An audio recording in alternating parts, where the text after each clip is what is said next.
Përshëndetje të nderuar miq, do të shkojmë në Kosovë. Ka kaluar më shumë se 1 muaj nga mbajtja e procesit zgjedhor, po ende nuk e kemi qeverinë e re. Kryeministri i Kosovës në detyrë Albin Kurti ka deklaruar sot se qeveria e re do të ketë drejtimin e tij dhe të lëvizjes vendosje. Pra, posti i kryeministrit nuk diskutohet. Por kur mund të kemi qeverinë e re për situatën e sigurisë dhe për gjithçka tjetër, do të flasim në këtë intervistë me ish-zëvendësministrin e punëve të mbrëmshme, zotin Selam Shkodra, njohës mjaft i mirë zhvillimeve politike në Kosovë dhe jo vetëm. Zoti Shkodra, përshëndetje dhe faleminderit. Përshëndetje, zoti Bolla. Zoti Shkodra, kur ka shanse që mund të kemi qeverinë e re në Kosovë? Edhe së dyti, sa po e dëmton kjo periudhë tranzitore, edhe sa e cënon paqen? Sigurinë. Po tashmë është bërë rrafsh 1 muaj, do të thotë sot është data 10 e muajit të tretë, ndërsa qytetarët e vendit janë drejtuar drejt kutimit të votimit në datën 9 të muajit të dytë, që kanë kryer obligimin e tyre qytetarë, po për shkak të kallëpsimit të sistemit numërimit në mënyrë elektronike, me faqja e QQZ-s tashmë dihet që ka ra për shkak të sulmeve që ka pas nga disa vende të ndryshme.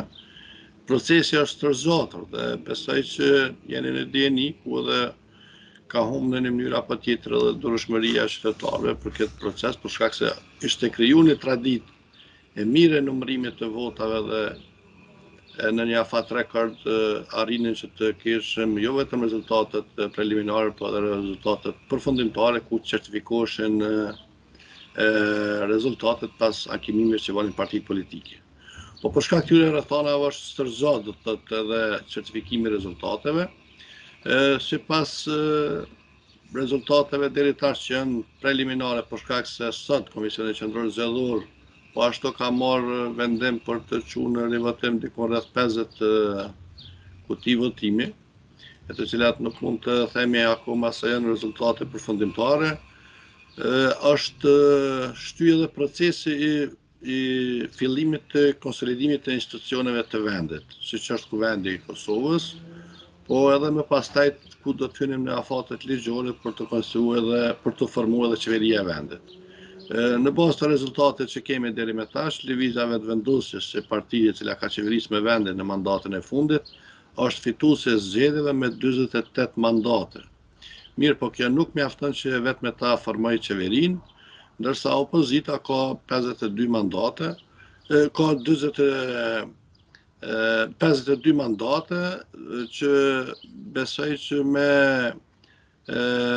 partitë politike jo serbe, komunitetit jo serb, do të arrinte ta krijonte qeverinë, me faktin që nuk do të mund të kryeministri në rrethana të cilat do të krijoheshin, në rast se do të kenim do të thotë një pozicionim të skajshëm të këtyre mandateve, do të qëndronin besnik partive të cilat kanë marrë mandatin, kryeministri në rast se do të dështonte ta formonte qeverinë me anë afateve ligjore dhe kushtetuese. Pritjet e mia janë do të thotë që lëvizja vendosë të shkojë drejt formimit të qeverisë me shumicën të cilën e ka nëpërmjet partive jo serbe minoritare, të cilat besoj se do të arrihen duke marrë parasysh që ka edhe disa subjekte të vogla, siç është Nisma për Kosovën, që ka shprehë gatishmëri që të ndihmojë në formimin e institucioneve, pavarësisht se kush do të jetë mandatari.